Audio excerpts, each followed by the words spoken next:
Hello, and welcome to another episode of Roots and Hoots, a podcast project produced by the Legacy of Hope Foundation. Since 2020, we have been gathering, laughing, learning hard truths, and sharing in community conversations with Indigenous peoples across Turtle Island. Each episode, we learn something new, and we're excited to be sharing this journey with you. Roots and Hoots is about connecting with and celebrating Indigenous people's contributions to their fields of study, work, and cultures.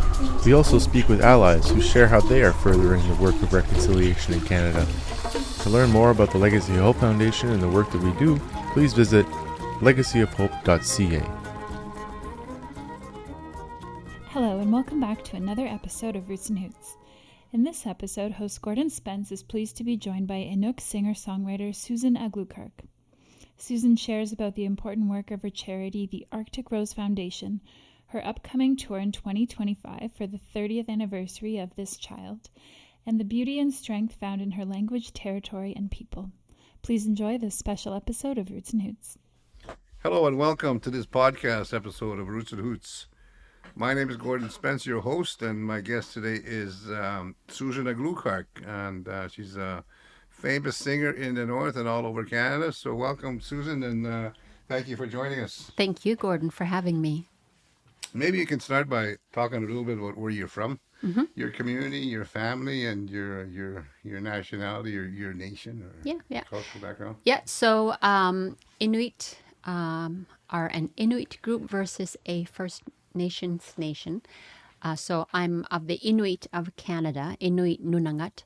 I am from Nunavut, which is one of the two territories in Arctic Canada. In Nunavut, several regions. I'm from the Kivalliq region is what it's called. So the west coast of the Hudson's Bay, just above James Bay. Yeah. There are 7 Inuit communities. I'm from the first southernmost called Arviat. My mother is from there. So that's where we're from. What? Used to be Eskimo Point. Eskimo. Yeah. We went back to our traditional name quite a few years ago, Arviat. Yeah. My mom's from there. My dad is from further north, so Chesterfield area is where he is from. I didn't know that, But we're from that west coast of the Hudson's Bay and that Kivalliq region there. Yeah. One of the amazing things about I find about your community is that it's a route. It's a polar bear route, right? Yeah. Tell us a little bit about that. Yeah. What's that like? It's pretty amazing. And the thing is, when you're from it. When you've grown up in it, it's part of your life. It's like, oh yeah, sure. But it is pretty incredible. Like Arviat is this beautiful little location. So it's on the Hudson's Bay, but it's on an inlet. So in a little inlet. Yeah.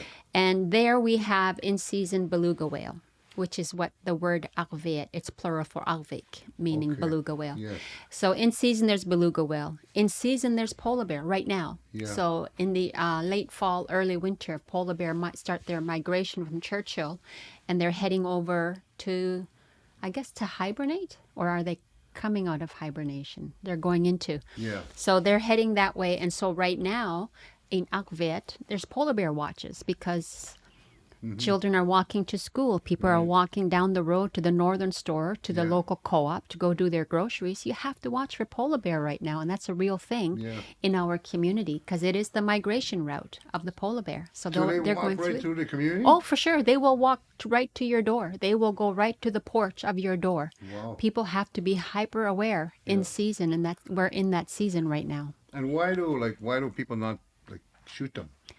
If they become dangerous to the safety of the people, they do. Yeah. There's polar bear watchers, so there are teams of men watching all the time. Okay.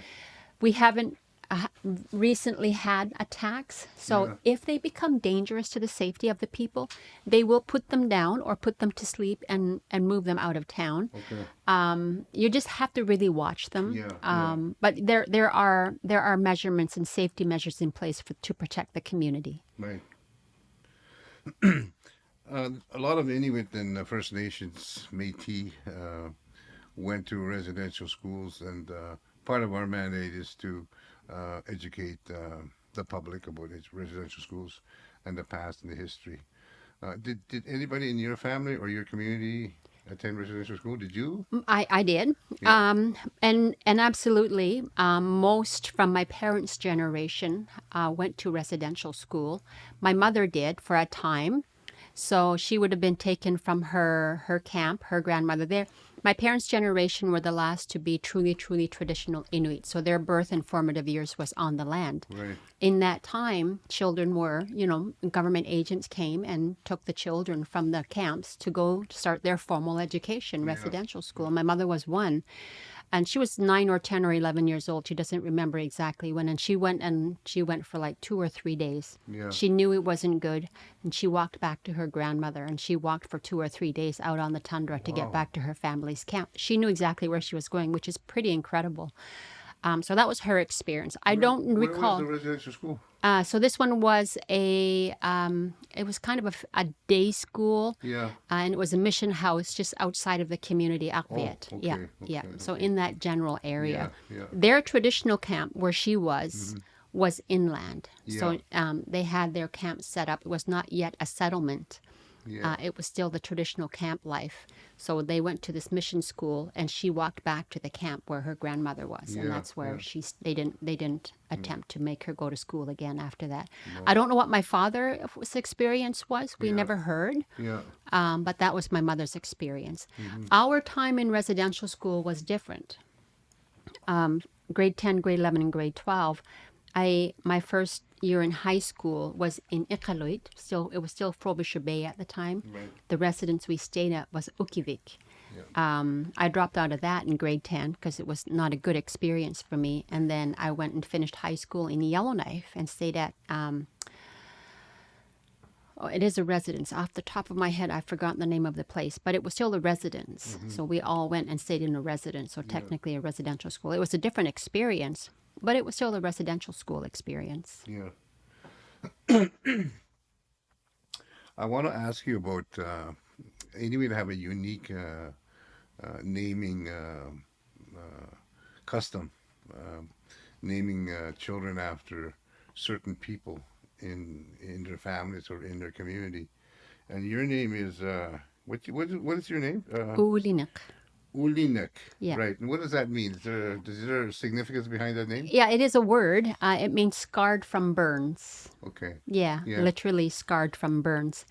And I was, teased terribly for having a name like that. And I remember asking my mom, why would she name me such a name? Yeah. And it was a traditional naming for me. So what happened was, when I was born, I'm the fourth of 7 children. They hadn't decided on a name for me. So she brought me home to my great grandmother at the time, and on my dad's side. And my mom just simply said, I don't know what to call her. She named me Susan, but what will be her traditional name. So my great grandmother called me Ulinek. Yeah. And so she said that this woman I'm named after was a very quiet, very shy person, very much kept to herself, was basically a very quiet, poor person. Yeah. So when my great-great-grandmother named me Ulinek, she said, Ulinek me atsangnek pagi atiatayaw tangnek, which means we're going to call you Ulinek so that your name will be uttered on her behalf. We'll hear her name frequently on her behalf. Right. And we didn't know what my career would be. Yeah. So now her name is known all over Canada, which is a pretty powerful thing. Kind of cool. So traditional naming has its own incredible power, a very traditional way of a traditional practice that has its own power. And now, a word from our sponsor. Ayaya songs are about our histories. Ayaya is an Inuit-owned firm that tells our stories in many languages across Canada. They are experts in publishing children's books, usually in syllabics, and they do large multi-language projects like the reports of the Missing and Murdered Indigenous Women and Girls Commission. If you need help getting your stories into classrooms or homes in Cree, Inuktitut, or other Indigenous languages, check them out at ayaya.ca. That's ayaya.ca. Ayaya is a proud sponsor of the Roots and Hoots podcast. I was reading your bio this morning, and and I saw your name, Ulinek, and I asked Martha what it meant, and she says she thought about it, and she says it's kind of like burnt toast. She said, Yeah, scarred from burns. scratch of hers what it Yeah, is. yeah. But tell us about. It's a really unique thing that you got going there. Like you've been doing this. I mean, Inuit have been doing this for thousands of years, naming people after certain people, Yeah. and that person's is that person that you're named after. You take on that person's character and habits. Is that how that Yeah, goes? it could work that way. I think traditionally that was the practice was usually it's a family member and families take on family characteristics and it's carried on Right. in that way. Yeah. So that was one of the reasons why the naming ceremony is so important. Right. And so that was the same in my case, I guess, named after Ulinak. But sometimes, as in my case, my great great grandmother, who was the matriarch of the family, she named most of us. She was the matriarch and the elder in our family, on our great great grandma on my dad's side. It was also her call why I was named Ulinak. So when she said, "We will call you Ulinak," so that her name will be her name will carry on, Yeah. and we will hear her name Right. said, Yeah. continue to be said throughout the generations, and that's what happened. Speaking in Inuktitut, you learned you learned it, you speak in Inuktitut. You learned it growing up. Um, has how has knowing your language and learning to speak it, how has it influenced your way of life? It's I think as an indigenous person, as an Inuk, knowing my language has a different grounding. You know, if I were an Inuk person and I speak just English, we feel a little bit more removed from ourselves. There's Right. that piece of us that feels like it's missing. Yeah. But when you know your traditional language, there is that added knowing and grounding that we are living from. Yeah. And I feel very, very fortunate that Inuktitut was my first language. So Yeah. it was all we spoke, birth till formative years in kindergarten, grade 2, grade 3 in our household. Did they speak it in school while you were in school, or? So the other thing that happened was I had a really wonderful Inuktitut teacher. David Ubingayak was his name, and he was a professional Inuktitut speaker and teacher. And I feel very fortunate that that's who I learned in school from. So birth to formative years at home, and then in school until high school, learned in school as well. So we spoke it Yeah. fluently until high school. So knowing this generation had that much Inuktitut in our everyday life, you know, I feel very privileged that we had that. Yeah. It's changed. Yeah. Yeah. I think there's less of it now in the school system. There's more at home, but it's less in the school system right now, and they're recovering that. Right. Yeah. But I think not having that, I don't speculate, but my experience having it is I know more solidly, more securely. I have a connection to my culture, Right, yeah. having my language. Yes. Yeah. I understand. Yeah. You were also also known as the Arctic Rose of the Arctic, and people love you, and you started a foundation called the Arctic Rose Foundation. Tell us a bit about that. Yeah, so I again felt very fortunate that I had this incredible career. Like when I left home, I left not as a singer or a songwriter, but over a series of opportunities and happenstances, incredible people in my life in the early years. I end up with a singing career that has also been how I learned I could heal. Had it not been for the career, I would not have known that I could get better, that I could recover, that I could heal. So the things that I have learned on that journey, I needed to do something with them. So I spent the last 15 years sitting with foundations, volunteer boards, learning what is the best way to use this experience, to share this experience. I decided on the Arctic Rose Foundation because the power of the arts has this unique ability to place us equally in a space where we're not judging.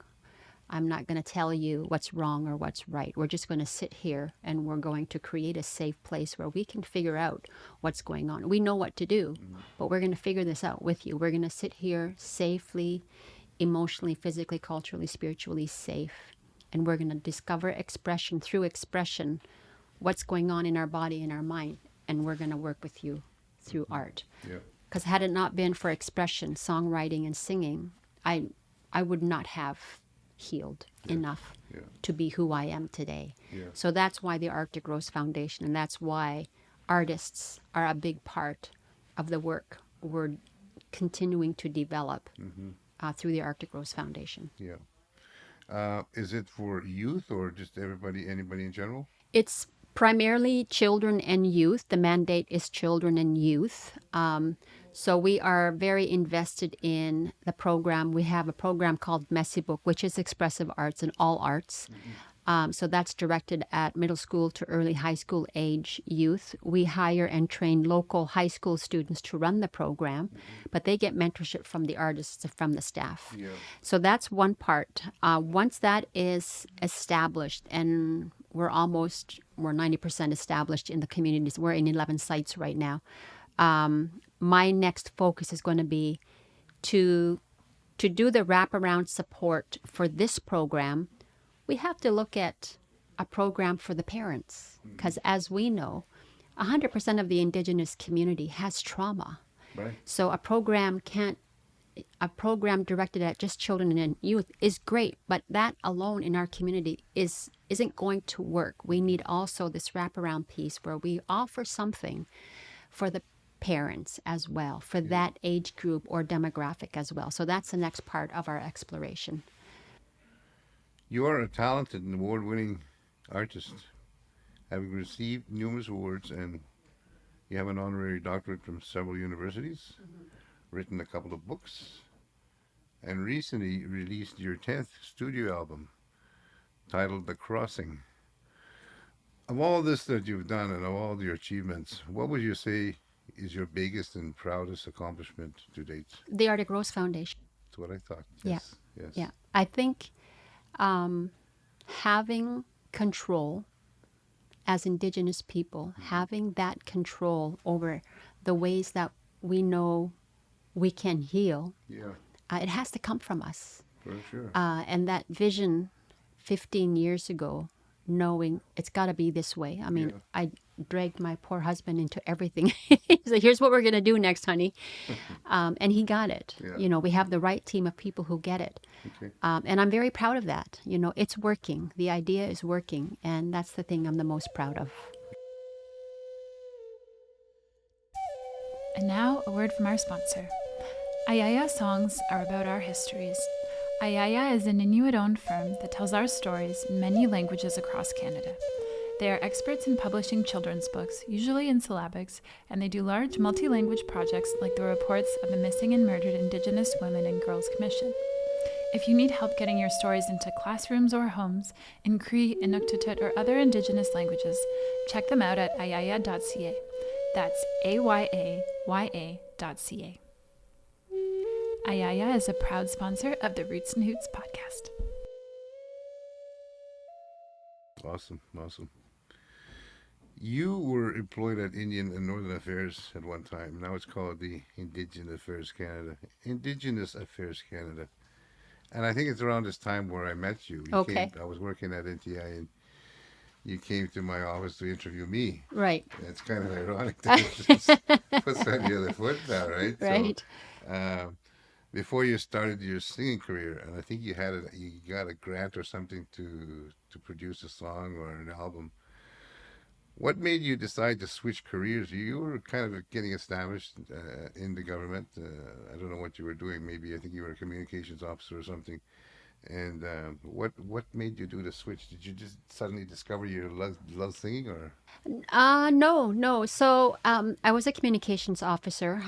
In our department, in our division, there was 3 of us. So there was David Webster, There was my supervisor, Deborah Kivalliq. I don't know if you remember I know Deborah. I know both of them, yeah. And there was myself. So those two have passed. Yes. And then there was myself. I came in later, and I worked under Deborah and David.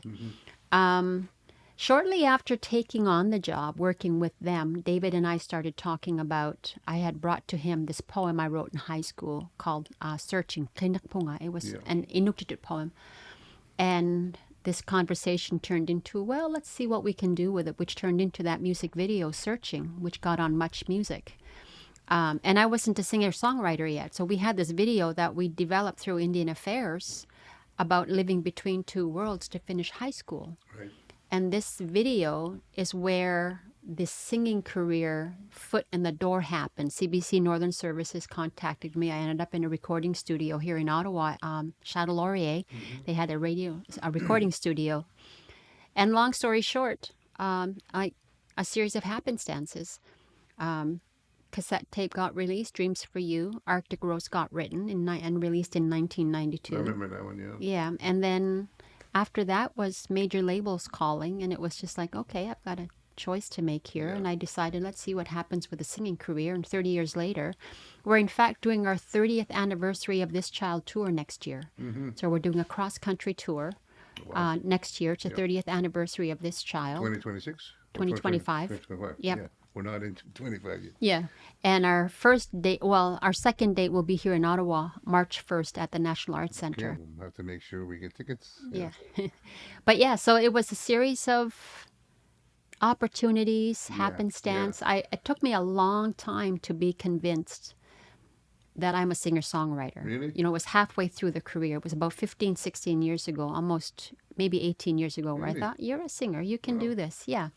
Oh, you got a beautiful voice, you know. Thank and you. I thought you'd know that right away. No. Okay. You know, because what I learned was, early on, was that it wasn't just about the voice, but, you know, the question I had to ask myself was, I'm not an entertainer, right? I'm not Shania Twain. I'm not Celine Dion. I don't know how to do what they do, which is to sing and entertain. I'm a storyteller. And so there was those early years of exploring what kind of artist am I and can I do it? So it wasn't just about the voice, but also who am I on stage? And it took me a long time to discover that. You sang in many venues, you know, throughout Canada and probably other parts of the world. When you sing in front of your people, how does it feel? I think if I do anything, anything that I do, I'm most closest to myself in front of my own people. Right. I'm most comfortable with an Indigenous audience. Yeah. If it's Inuit or First Nations or Métis or an event that we're putting on, I feel the most safest and most comfortable in an Indigenous audience. We do a lot of corporate events. Yeah. And those are fine. But you know, they don't see you the same way we see each other. Right. Right. And you feel the difference. Yeah, And that makes a difference on stage as a performer. Yeah. What was it like, let's say, singing? You also sang in front of a number of famous people, including the Queen and Nelson Mandela. And Yeah. What was that like? Nelson Mandela was amazing. Yeah. Same as for our own, you know it's different. And he was a sweet, humble man. Like, I had a little bit of a hiccup with my track, so they had to figure out what was going on. So I had like 10 seconds to go and introduce myself to Nelson Mandela. So I ran across the stage and I went over, I'm Susan Aglukark. And he got up and he goes, I know, I'm Nelson Mandela. It's like, the whole world knows who you are. So he was pretty amazing to perform for. All of the events with royalty are pretty incredible, like as experience. But it's also highly, highly secure, right? Yes. So, Secure in the sense, like, there's a lot of security. there's a lot of security. Yeah. There's a lot of security, and there's a lot of protocol involved. Right, yeah. So you have to really overthink a situation in those cases. So you're really you're going to do your song, and that's all you're doing, which is still a great experience. Yeah.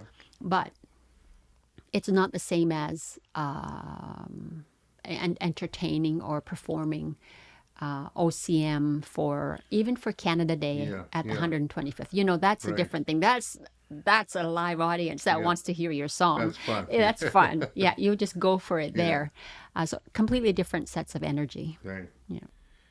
You've accomplished so much in your life so far. What else do you have? Any future plans? Besides, you just released your album. I guess you're going to go on tour. Yeah, so that's the tour coming up. That's the 30th anniversary tour, but we're going to do a little bit of the new stuff as well. I am developing a smaller mini production. So that's coming together next June, where we're going to be workshopping a piece of that stage production with Inuktitut-speaking Inuit actors. Yeah. So I'm doing that next. That's on my bucket list, so I'm going to do that. I've finished my book, so we'll be releasing my book. Oh, you got a book coming out. Yeah, so my story comes out next fall. So the two books you talk about are the children's stories. So I've written a children's story series, so those two, and there's four more from her story. But my personal story is coming out next fall. So that happens. I'm back in the studio next weekend to start on our new music. So there's a lot of things coming up. Yeah. What's the title of your book? Kihiani, which is Inuktitut, and my dialect specific for because we must. And the whole story is about all these opportunities, happenstance, really scary moments. But because this is an incredible opportunity, you better figure it out. Yeah. You know that saying, feel the fear and do it anyway? Yeah. Well, that's been my life. So the word kihiani means you have an opportunity. You have to do something with this. Okay. Because you must. Kiani. Yeah. Yeah. There's been a lot of talk about reconciliation in Canada. And since they discovered those mass graves in one of the former residential schools in BC. What is your, if you have a message to Canadians and we all, we're working toward trying to make Canada a better country to live in for everybody. What is your hope for reconciliation in Canada? I have great hopes for this country. We love this country. The issue is not that so much as what will it do to let us, Indigenous, our respective groups, take the time we need to heal first? Maybe it's a dual path. Maybe it's healing and reconciling that needs to happen. And I think that's what's happening anyway. But as I do the work for the Arctic Rose Foundation, I'm always discovering parts about myself that are healing. And I've been on this journey for 30 years. So there's a lot of work we need to do on ourselves. That's right. Yeah. While we're working as family, while we're working as community or settlement, while we're working as Indigenous respective groups. That needs to happen first, and we need the time to do that. Yeah. So timelines have to be removed from these conversations. Right, yeah. Expectations that your generation can reach this date, right? The next generation will do it doesn't work that way. Yeah. So equal at the table, meaning let us do what we need to do in the time we need to do it. My hope is that the country understands we need to do that, and it's going to be expensive. Yeah. Yeah. That's a matter of fact. It's going to be expensive. Let us do that. Yeah. It needs to happen. Well, I think your message is going to get out there, and you're an awesome person, and you're an awesome role model. And Thank you. On behalf of the Legacy Hope Foundation, I want to thank you for taking the time to do this with us. Thank you. Thank you very much, Susan. Thank you for having me. Yeah, you're welcome. Have a good day. You too. Bye. Roots and Hoots is a podcast project produced by the Legacy of Hope Foundation. For episode show notes, please visit the podcast description and make sure to like, subscribe, and leave a review. For more information about the work we do, please visit legacyofhope.ca.